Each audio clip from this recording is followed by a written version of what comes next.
It's a good day. The snow is so bad that I am off work. So I would consider that a good thing. I'm getting behind right now by not being at work, but I'm not at work. So that sounds like a problem for future Dillon.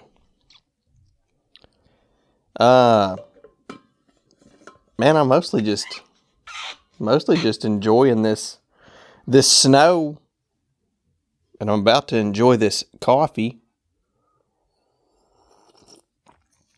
Oh man, dude, the longer you put something off, the better it is. The longer you put something off, the better it is. Like, for example, if you go deer hunting, you get cold, you face the coldness until you can't articulate your fingers quickly. You can't diddle them. And that's when it's getting pretty cold. And my hands get cold like that. They get cold so fast. They've always been like that. Even if you got a great pair of gloves with dudes snowboarding on it, my hands still get cold. That was a reference to one of the previous episodes, if you didn't understand what I meant by that. Yeah, my hands have always gotten super cold, like really fast. And I can't seem to keep them warm easily. I mean, I can put in a good effort. I can really try and wear good gloves, keep them dry, don't leave them on metal or anything like that. And I've been able to keep my hands pretty warm. I've figured out a lot of tactics. But there's some dudes that don't even wear gloves until it's like 20 degrees. They'll be out there deer hunting in freezing temperatures, gloveless. No gloves at all. And I don't know how they do that. Like, sometimes when I'm walking in and just get like blazing hot, they'll be like warm. And I'm like, this is the way they should be all the time. This would be excellent. But that doesn't happen very often. Like, I have to walk in such a long way to keep them babies warm. They don't want to be warm. Even when I was rail thin, no warm. Even when I was chubby, no warm. They've always done that. But what I was saying is, when your hands get so cold and you finally cave in on like a long, several hour long hunt in the frigid temperature, like you didn't wear enough clothes, you were trying to be tough, and you didn't want to be all bound up, so you're freezing to death, and then you finally get back in front of that heater, or you hop into that truck and crank that heat up. Or if you're fortunate enough, you crank up that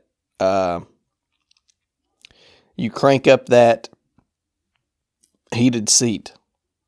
Now that a heated seat, heat them cheekies up, man. Bake them hams on the way back home. Now that's where it's at. Or a heated steering wheel. That warm leather under them frigid fingies is amazing. I had never experienced a heated steering wheel until my wife bought her most recent car. And that thing is something else. If it's frigid out, you just turn that baby on and you're going to be all right in just a couple minutes, because it don't take long. I mean, you turn that thing on, and if it's freezing, you'll notice the heat. You'll be like, nah, it can't be. after like 20 seconds. Like, yeah, it can't be that heating up already, but it is.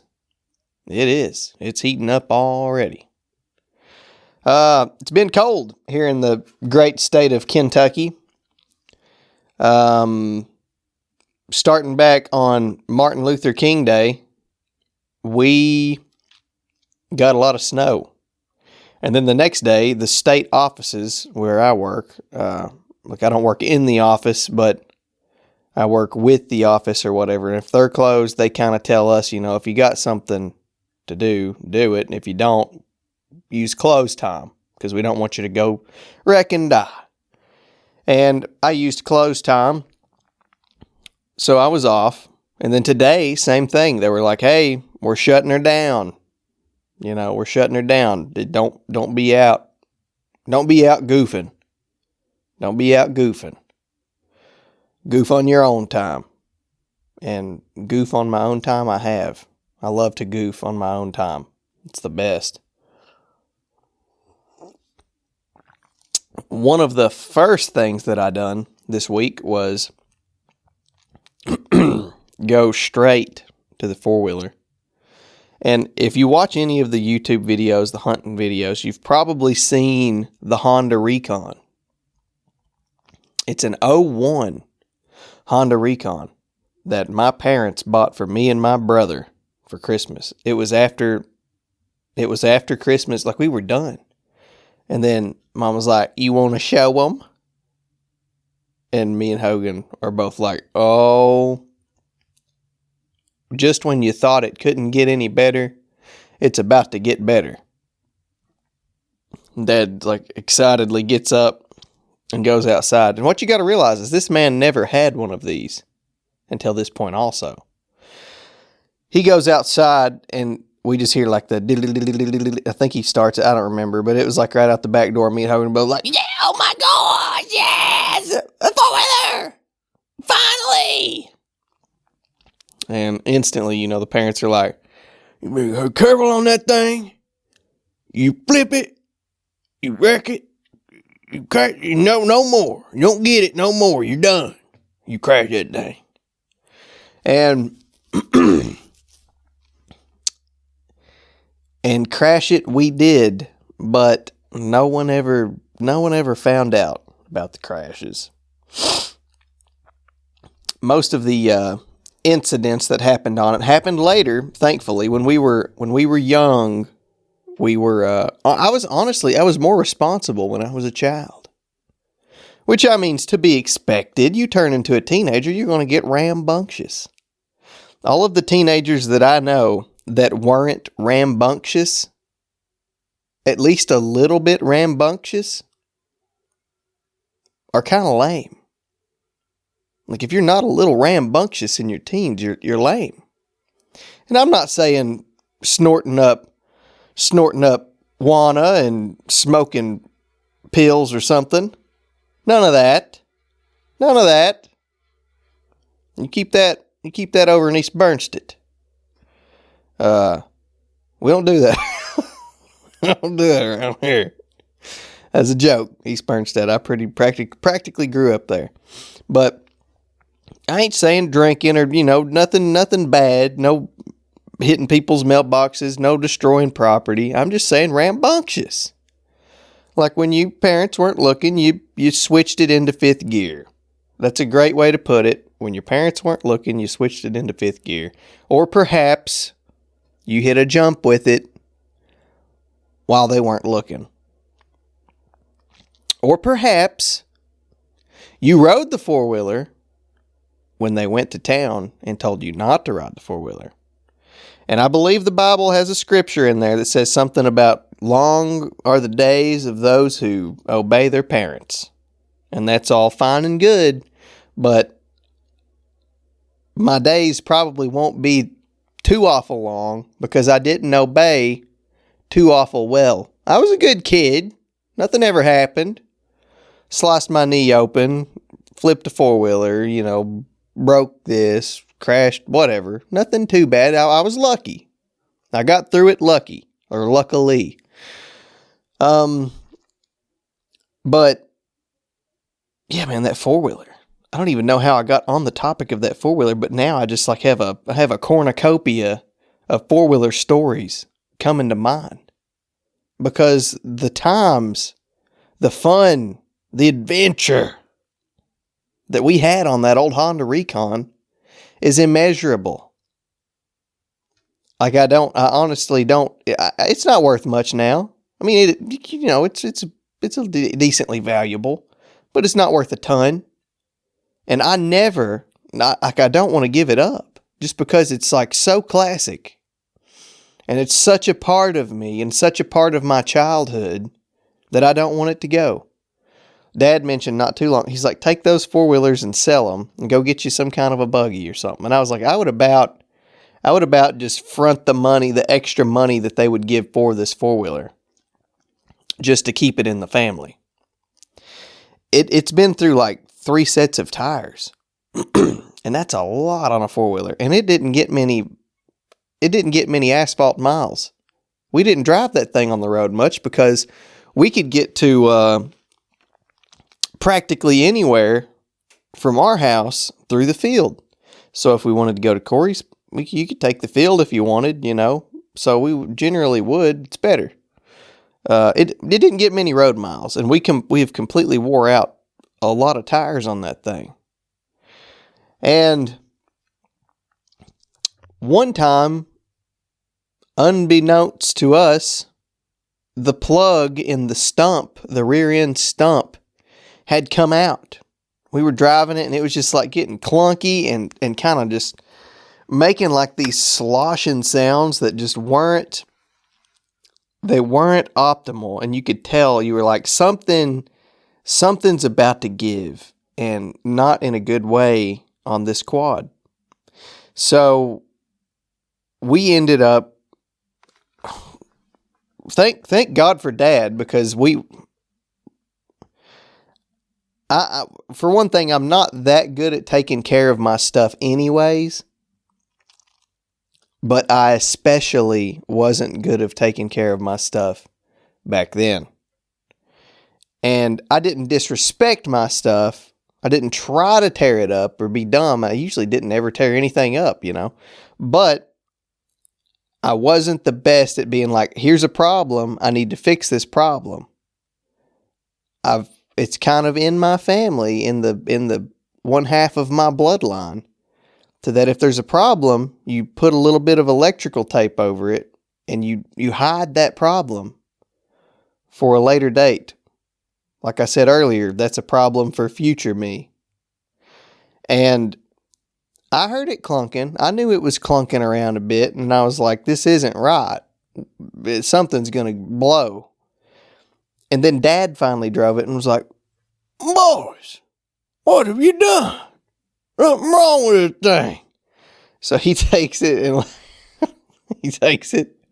and it immediately finds the problem, because it wasn't that hard to find. You just hear like the clunking and stuff in that rear end, and the plug was gone. So all the oil ran out of this plug, and we had drove it through that creek. We had flipped it in that creek. We had baptized that thing in Holy Creek water. It had literally been baptized in that creek down there. And just sand. I think when Dad pulled the diff cut, or what, I guess it's a diff, I don't know, on a four-wheeler, stomp, whatever.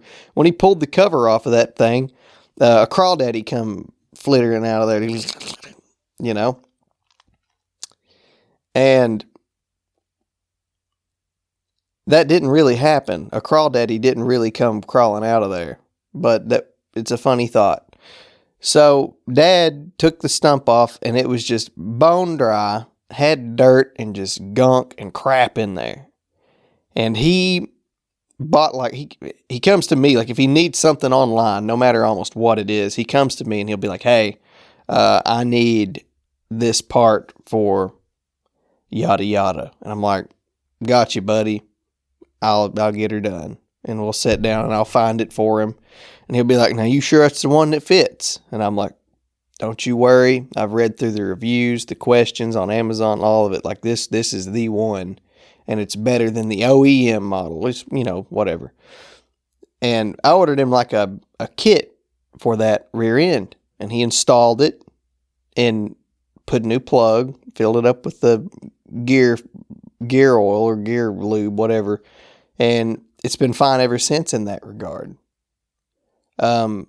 It never has had any problems other than the if you have one, you've probably been through this. If you go uphill on them and they start like sputtering out like they got bad gas in them. Sometimes they do have bad gas, but in our case, there's a line that comes off the top of that carburetor. I believe it's the carburetor, and it's like it's like an overflow or like a vent line.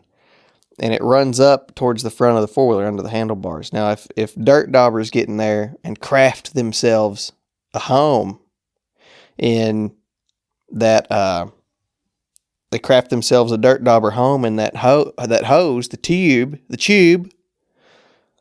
your four-wheeler ain't going to run good. And we figured that out, and Dad fixed that. I think I actually ended up fixing that one time. But basically, other than that, man, that thing has been it's been man's best friend. That's such a good four-wheeler. It has been through mortal heck. I've ridden it on two wheels as much, if not more, than I have ridden it on four wheels, and it's a four-wheeler. It was designed to be ridden on four wheels, in case you didn't know. Not on two. And you might be thinking he rode wheelies. No. Riding a wheelie is probably not as hard on them as what I done. I would jack that thing up on its side, and I could ride like a mile on that thing's side, just like this right here. I got really good at it. I tried it one time with somebody on the back, and that didn't go good. I also tried to go up a pond dam on it one time with somebody on the back, and that also didn't go good. It landed, we flipped, and the four-wheeler landed about this far from my head. And if it would have landed this far closer to my head, it probably would have mushed my head flat. Luckily, it didn't. Let's see.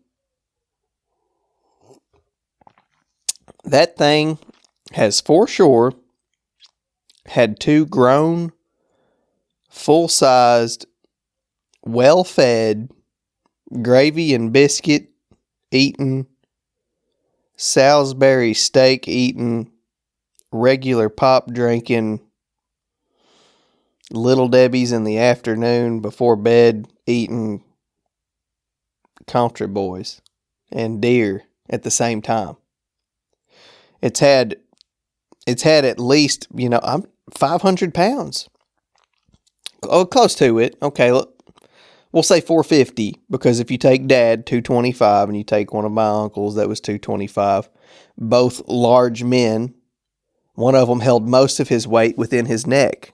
His neck was actually classified as the world's strongest neck, and then the rest of his body was not. It was regular. He had a regular man body, but his neck looked like that of a rhinoceros. Like a man that was like a human that had evolved to withstand car crashes. Yeah. So that four-wheeler had carried 450 pounds worth of man and drug a deer out at the same time. And I want to say the deer was on the front. And the two men were on the back riding it. So the little icon that says don't have any martinis or take any kind of shots, no steroids. It says to wear your boots. It says to wear your helmet. And it says not to be on it unless you're over 18. And it also says the weight capacity, which is like 250 or 300 pounds. You can exceed that twofold, threefold, fourfold on a Honda Recon, and it will withstand it for years and years and years and years. And just when you think that it's done, it's got more years in it. But that's why I don't want to get rid of that thing, because I love it. I love it like a child. That thing it's been there for me. I used to get, as a little angsty teenager, I'd be like frustrated with whatever. You could hop on the quad and just go ride some. Take it down to the creek. Get right in the creek. Ride it in the creek. Like your feet are wet in the creek. I'm talking water 2.5 foot deep.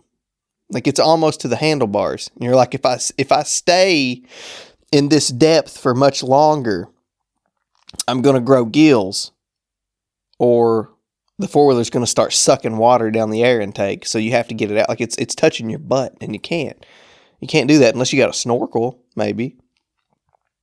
I've definitely heard what it sounds like to have the muffler underneath the water, like that, like it bubbles. It's awesome. It's so cool. So cool that they can design such a creature. Like they were not trying to gyp their customer when they made that thing. And if I could go back in time, I would tell Dad, I'd be like, look, dude, go buy a new Recon and I'll pay you back. Also buy some Bitcoin. That way, we'll never have to work again. But that Recon is just such a tank, man. I love that thing. It's been flipped. It's done it all. It's done everything that you could ever ask of a quad. Good little four-wheeler. But yeah, man, whenever it snows or you get some ice, you get out there on that four-wheeler and start doing, you do you some little donuts, you do you some little, just drifting. Like the whole time I'm like, dum, dum, da, da, da, dum, dum. I wonder if you know about Tokyo drift. Like I'm Tokyo drifting out there with a snowsuit on. Not a snowsuit. I've never had a snowsuit. Let's be honest here. In a 40-year-old pair of tree bark overalls, Liberty tree bark overalls that don't even have the insulation in them anymore. And that coat, the coat that I was talking about, that thing is phenomenal. The Woolrich coat that's like 50 years old, it is in mint condition.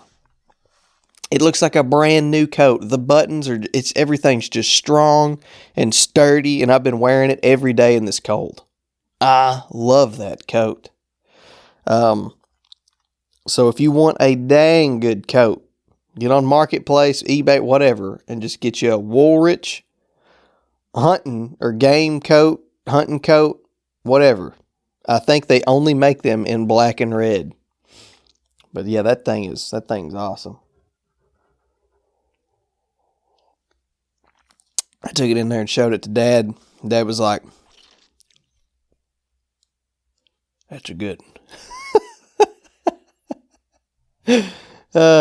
Shoot. That's pretty funny. Let's see. Let's see what else we got here. There was some kind of topic that I was really wanting to bring up on the cast. Oh, okay. Here we go.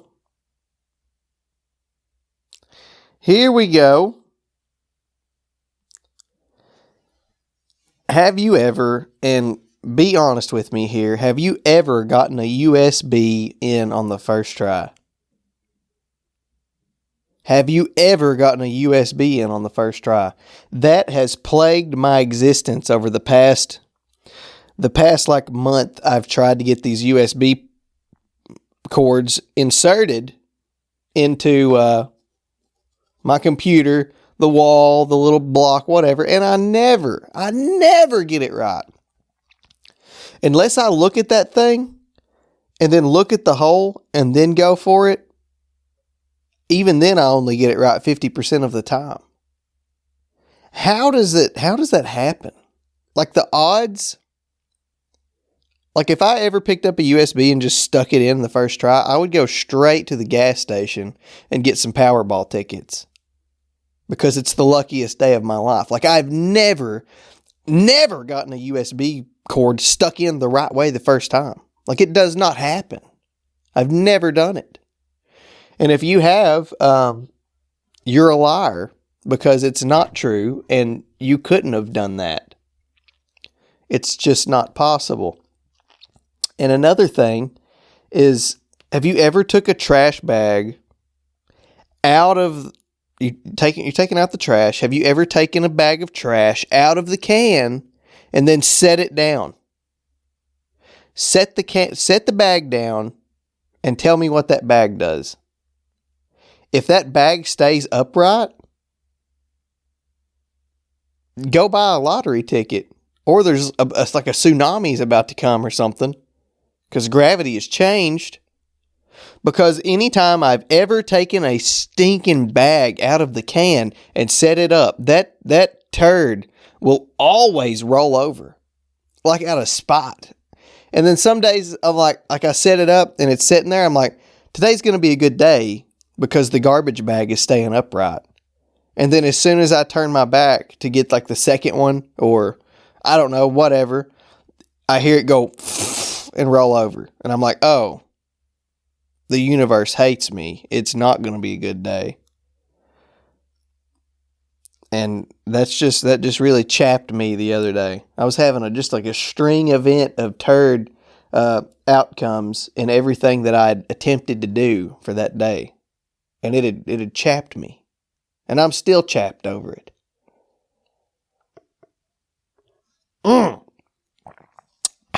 Man, that's good. That is good. Let's see here.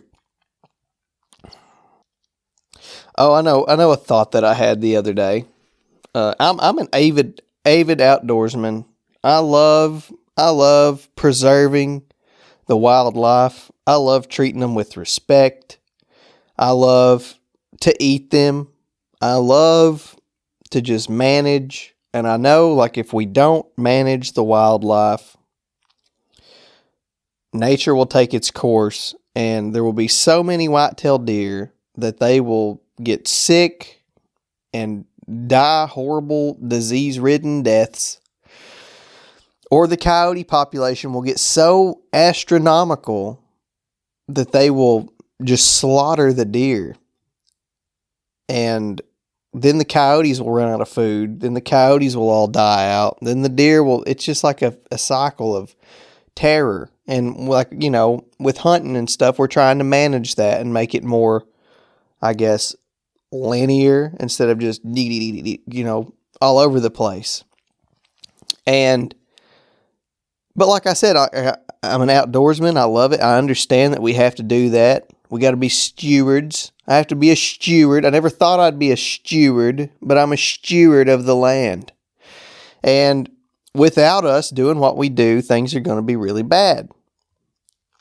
That being said, how bizarre is it that we take animals and squish them up into patties and then eat them? It's crazy. Like, people get mad at vegans and stuff, but I totally understand where they're coming from. I totally get it. Like, how do you not get that? Because, like, it doesn't gross me out, but I can see, you got to see from other people's perspectives on this kind of thing. You know, from our perspective, they're like, oh, they're sissies, you know, just eat the animal, you know, eat the meat, eat the burger, you know, like, we're going to hunt. We got to hunt. We want to kill them. You're not going to make us stop killing the animals. I get that side of things too. Like, I don't want my rights taken away. And I know what's going to happen if we quit hunting. I know what's going to happen if we quit managing the animals. But get on the other side with me for a second and look back and think about how savage it is to kill an animal and mush it up. Mush it up into a patty and then fry that patty with heat and then eat it. Like, how crazy is that? That is so bizarre. Like, if nothing existed, like there was nothing, and you knew nothing about anything, like there's no basis, there's nothing to base anything off of. You just have to take everything, like, you got to take things for what they are, like, as soon as you see them. And you go, Like it's utopia is what I'm saying. Like everything's perfect. There's nothing wrong. Oops. There's nothing wrong. There's no need to kill animals, whatever, like the perfect existence. And so heaven, like let's say it's heaven and that's what you're used to and that's what you know. And then you go to this planet and there's these dudes shooting sticks through animals, chopping all the meat out of them, and then just blending it up into patties and making burgers.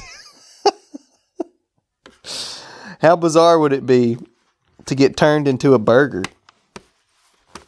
Oh, Viking helmet's got to come off. It's like stabbing into my forehead. I wasn't born with a super tough forehead. Now, like the top of my head can take a beating, but the forehead, it's weak. It's a weak forehead. I would prefer it to be stronger, but it's not. So we'll take what we got. I was wanting to check in on the news and see if we had anything wild going on. It seems like just a day or so ago that I seen something really funny on the news. Let's see if I can think of it as I pour myself another cup of Joe here. It was something that had happened.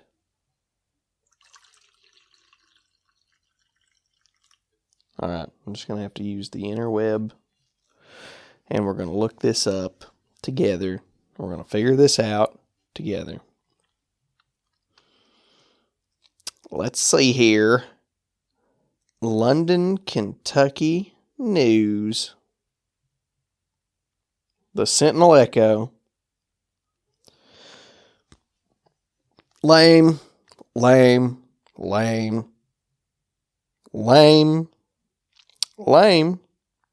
Ooh.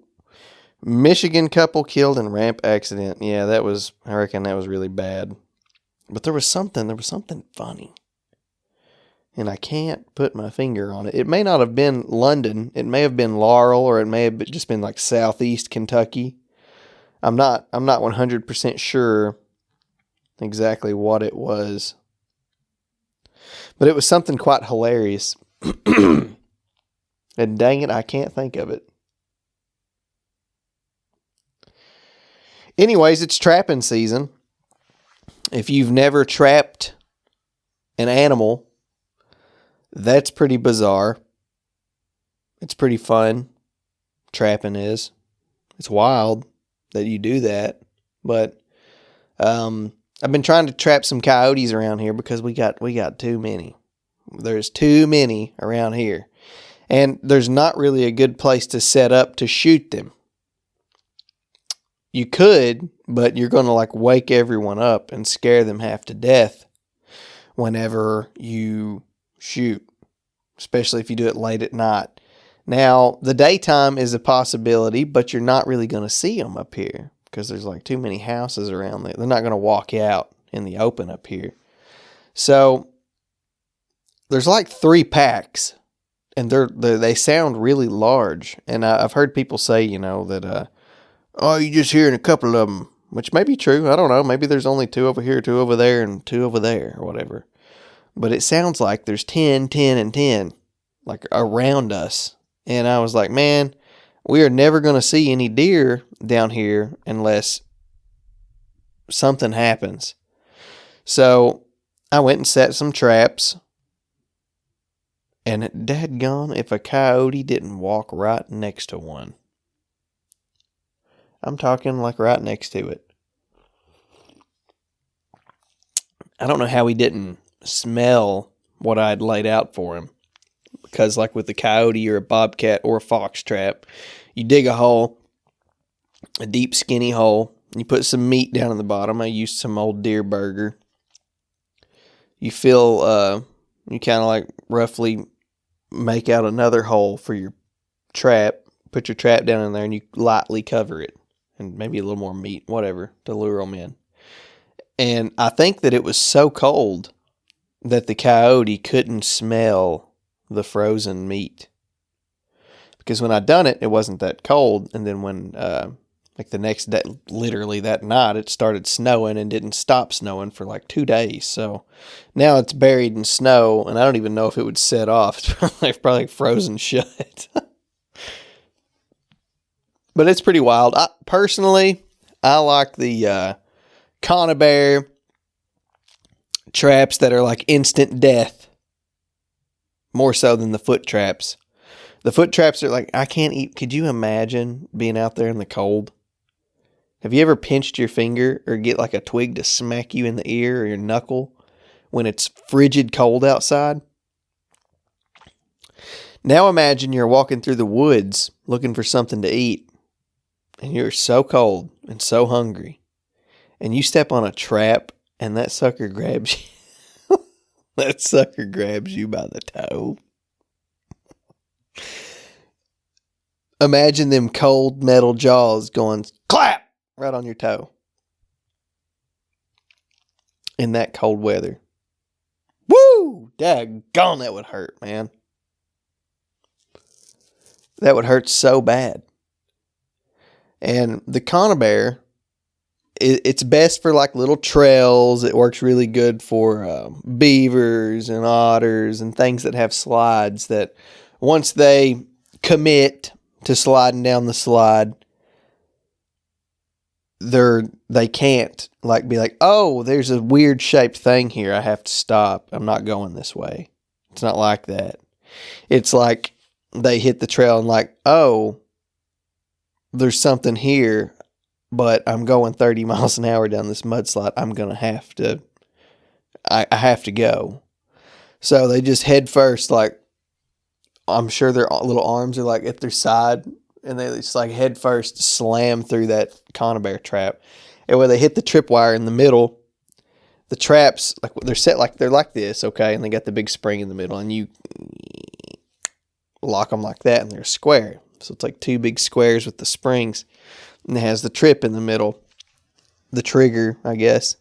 And when you hit that, those two things that you folded like that with a ton of pressure, I'm talking pressure, something like that. As soon as they hit that trigger, that thing goes bam, and those two squares rotate and just slap together.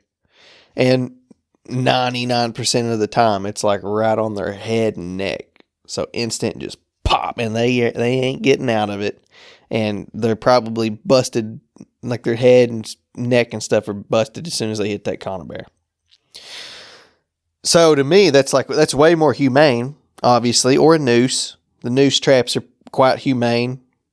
Like if I was running through the woods and was just like boom for 20 seconds or whatever, and then passing out and dying would be way better than walking through the woods and being like just a steel trap slamming on my toe and me being like, ah, and then because this is what I was thinking about the other day.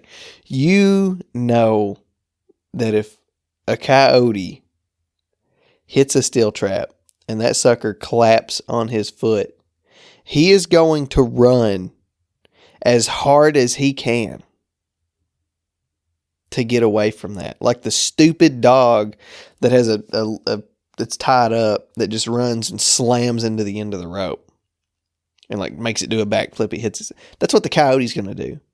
Except rather than a nice, comfy, cozy collar that can only get so tight on your neck, you have a metal thing on your toe. It's a wonder they don't rip them off. Dad shot a coyote up at the farm one time, and it had, I think he brought it back, and its foot was like crinkled up and like small and weird. Like it just didn't have good blood flow or something. And it looked like, to me, I was like, I think that thing's been in a trap at some point. I think that's the problem with its foot, is that it's been in a trap.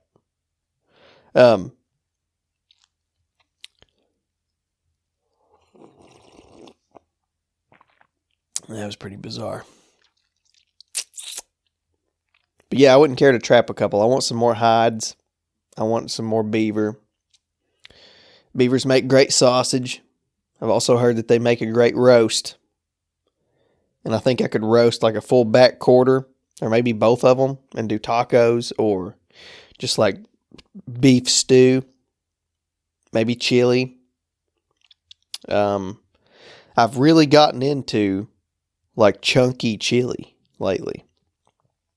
And what I mean by that is just like actual chunks and pieces of beef or deer or beaver. And the best way to do it to me is to like separate your chili out. And if you have a smoker, that's preferable. Season up a big quarter of deer, a quarter of beaver, maybe a couple quarters of beaver. Season up some game. Smoke them like a rabbit or whatever. Might want to just do like the rabbit meat in quarters. Smoke it and then bag it up or aluminum foil. That way it like steams it and kind of braises that meat and just makes it fall apart. Get it out on your cutting board and just chunk, chop it up into like pretty good sized chunks. Not like inch, but more like quarter by quarter inch chunks. And just do your regular chili recipe. It'll add a smoky boldness. It will add, I've done this with a beef roast, and I've done it with deer. Now, I think when I done it with deer, I didn't have enough deer meat, so I subbed in some like ground beef or either ground deer, one of the two, venison, whatever, and it was good, but I didn't get to smoke it all. Oh, that's what I did. I know exactly what I did. I didn't have any solid deer, like roasts or pieces to smoke, so I took like 3 pounds of just deer meat in the log, and I smoked those ground beef logs on my smoker. That's exactly what I did. I smoked them for a long time out there. I just squeezed out the whole log like a big turd. Just went right onto my grill grate. And just had my smoker set to like 250 and smoked them for like 4 hours. No, I don't know if it's 250, probably 225 for 4 hours or whatever. I just played it to where like the outside was getting almost too barky is when I pulled them. Yeah, because I didn't want them to get like super crunchy. And then I just chopped them up because they were solid and cooked through. I chopped them up real good, fine, and then dumped them into the chili that I was making. And getting a smoky taste of that chili, a real smoky taste, just, man, it makes a difference. If I could only give you 5 chili ingredients, it'd be chili powder, obviously. Smoking your meat. It's not really an ingredient, but it's definitely necessary. Here, let's do this. Make your chili however you want. Add this stuff to it and get back with me. Smoke your meat before you do it. It's going to be 5 things. Smoke your meat before you add it to your chili. You can have your other stuff in there simmering, whatever. This one sounds crazy, but it's really good. A big old tablespoon of cocoa powder. Cocoa powder. Like the Hershey's cocoa powder. Yes. And another tablespoon of coffee. Finely ground coffee. You can do like an espresso coffee that's finely ground. If you have your own grinder, grind up whatever kind you like. It don't matter. And just do like a tablespoon of ground coffee. Lastly, I would say, what is it that really makes mine pop? I would do like most people do beer. Like they'll use one beer, near beer, real beer, whatever. I would do like a Guinness, like a dark beer. That's really all I got. And I've been doing a lot of jalapenos in them. I take the jalapenos and dice them up real fine and like fry them with, I know what it is. This is the way I've been making my chili. You take bacon, chop it up, like mince it on your cutting board, throw it in the bottom of your chili pot. While it's sizzling in there and getting your pan full of just sweet bacon grease, take your garlic, like 2 or 3 cloves, however much you want in your chili, and take like a jalapeno or 2 and mince them up fine. If you don't like hot stuff that much, core out the jalapenos. If you do like hot stuff, don't core out the jalapenos. Mince that stuff up, throw it in there in that bacon grease, and just fry it. You can do your onion in there with it too. And then you deglaze it with your dark beer.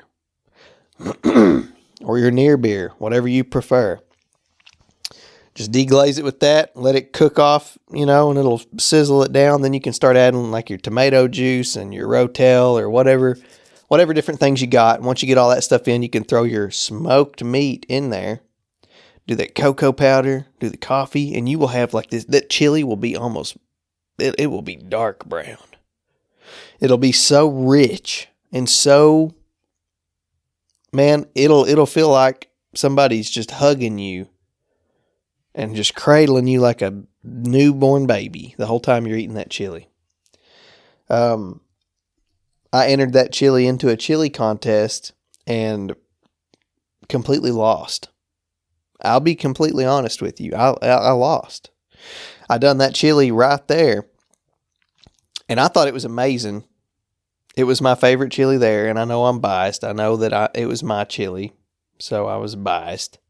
But it was so much better than all the other chilies to me that I didn't even want to waste eating any of the other chilies. Like after I tried them, I was just like, yeah, it's chili. Like you have yourself a chili here. Congratulations. It's the most normal chili. All of the others they were just normal chilies. They just tasted like normal chili.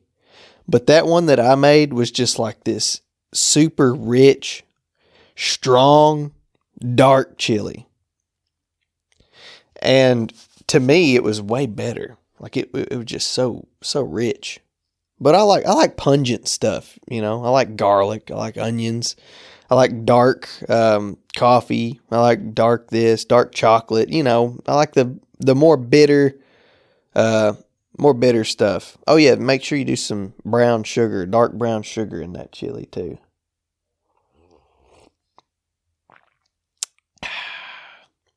But it's definitely better than regular chili to me. I'm not a regular man. That's the thing. I'm just not a regular man. Regular people like regular chili.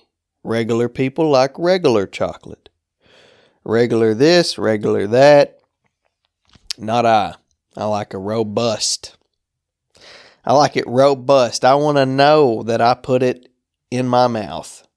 If it's a cigar, I want to know I got that cigar. I don't want to be like, butternut squash flavor. Tutti frutti summer love. No. I want robust. I want to be like, that's a good cigar right there. That's what I want. I want to feel alive. I don't want that sweet crap. Get out of here with that sweet crap. Crazy.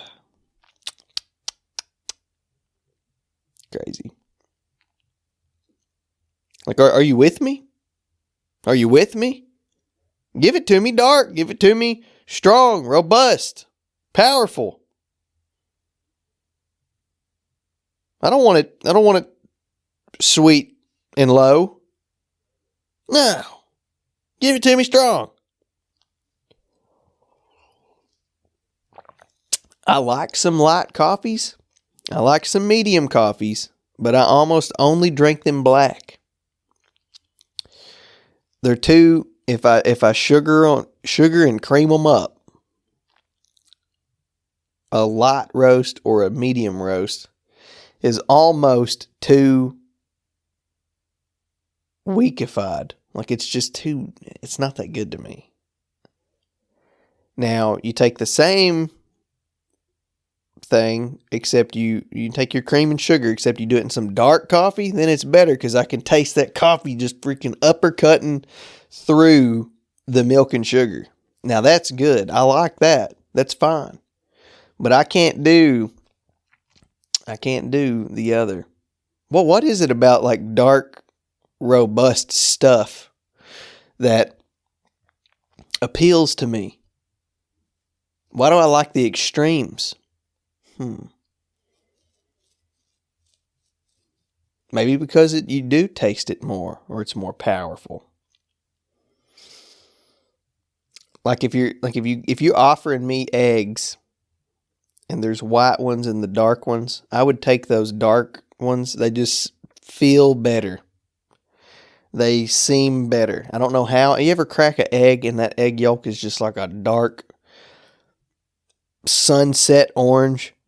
It's like they're orange. They're not even yellow at all. I'll take those any day over the cheap ones. I can't afford them at the store, like unless the chickens are out here laying them. I ain't getting them. But I like those yolks that are dark. I like the coffee that is robust. The cigars that are robust. I don't know why that is, but that's the way I am. I don't like sweet stuff. I never have liked sweet stuff. Never have. I don't like regular chocolate.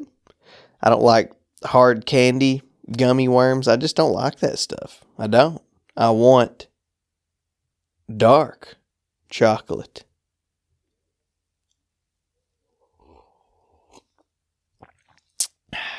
There's a lot of things that I'll try and be like, this is the best that I've ever had, and hand it off to someone else to try, and they'll be like, this is the worst that I've ever had. And it's crazy that people vary that much. I don't get it.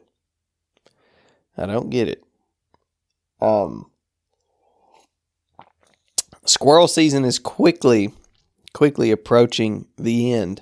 So if you're not out there trying to get some squirrel hunting in, you had better. You can cook them the same way that I just told you. You could make squirrel chili. It'd be tedious. It would be tedious because you start breaking down squirrel, you're going to get some bones in there. You're going to get some little rib bones in there. You're about best off to just quarter back straps, smoke them that way, unless you're not afraid of the bones. You got to watch it with the bones. They'll harpoon your mouth.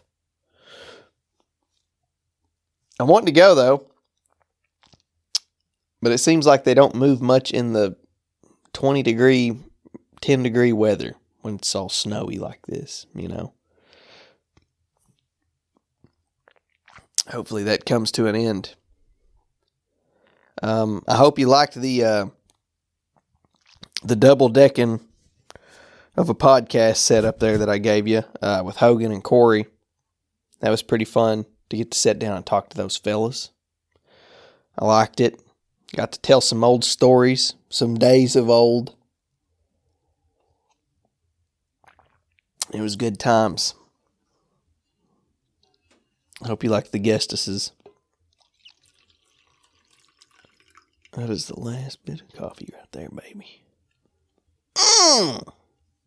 Good for me.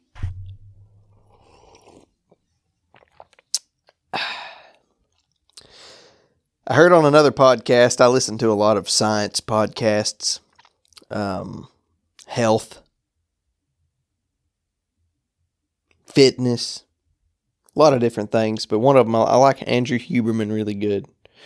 And I've been following him and listening to him for a few years now. And he's really went mainstream lately. And one of the things that he said, and I really think it works, it's pretty surprising. It's two things. Well, one of them, I don't even know if he said this, but what has worked is don't drink coffee as soon as you wake up. Give it like an hour. And I could explain why, the reason that works, but you're probably not interested. You can listen to his podcast and he'll lay it out a lot better than I can. But it works. It definitely works. Like you won't hit that, once the caffeine wears off, you won't hit that big, just like, oh my gosh, I feel like I've been poisoned at 1 o'clock in the day or whatever. And then another thing that I've realized is I feel so much better when I don't eat. When I eat, I do not feel good. I don't feel good if I eat any time from waking up all the way up until like 2 or 3 o'clock. I'm just best off not even eating in that window. And if I do eat in that window, it needs to be fat or just pure protein. Like just meat and eggs or yeah, like that's all that needs to go in. Because if I eat like pizza or a sandwich or something midday and chips, I literally feel like I've been poisoned. Feels like someone has karate kicked me right in the gut. And I can't function like that, man. I don't want to function like that. I don't know why, but I can eat it in the evening and I don't feel bad. Like I can eat just crap in the evening and I don't feel bad. I guess it's because you're like, the day's over, you did everything, you're kind of laying around anyways, so it just all goes right together. But yeah, I've been doing that lately, and daggone it if I don't feel incredible. I've also been lifting weights and stuff first thing in the morning and walking like a mile or two. And that, man, it's just a recipe for feeling great. I think that's about all I got. I've ran out of topics. I appreciate you. I know I've said it. And if you're listening, oh, here he goes again. Dadgummit. He's wanting to tell me that he appreciates me. Well, yep, that's what I want to do. I appreciate you for listening. Anybody that does listen to the podcast seems to be pretty good fans of the podcast. Like if they give it a chance, it really, like they'll be messaging me like, oh man, this part cracked me up, but keep doing it. Keep doing the podcast. And I'm like, okay, that's awesome. Thank you. And I love those texts and messages so much. They mean so much. But I need to get it in front of more people. Or no, not even that. I can get it in front of people. I need to get people to give it a chance. That's the thing. If they give it a chance, they almost always like it. But to the OGs that are hanging and listening, it's growing. And I have you to thank for it. I appreciate it. Can't thank everybody enough for enjoying this show. I think that's going to do her. I hope you're having a good Friday if you're listening on Friday. I hope you have a great weekend. Hope you're warm. I hope you got a Snuggie on and you're eating Chex Mix on the couch or something. And you found some new show that you really like. That's what I hope. I think I'm going to go check my trap. Check my traps. See if there's anything on them. And I don't know, I might just sit around on the couch this evening. I might just enjoy it. Put my Snuggie on. You know? Ain't a darn thing wrong with wearing a Snuggie and enjoying the couch for a while. Don't let anybody make you feel like less of a man or woman or adult or just whatever you want to be for wearing a Snuggie. Everything I said just now was a lie. If you wear Snuggies, I hope you stub your toe. That's the end of the show.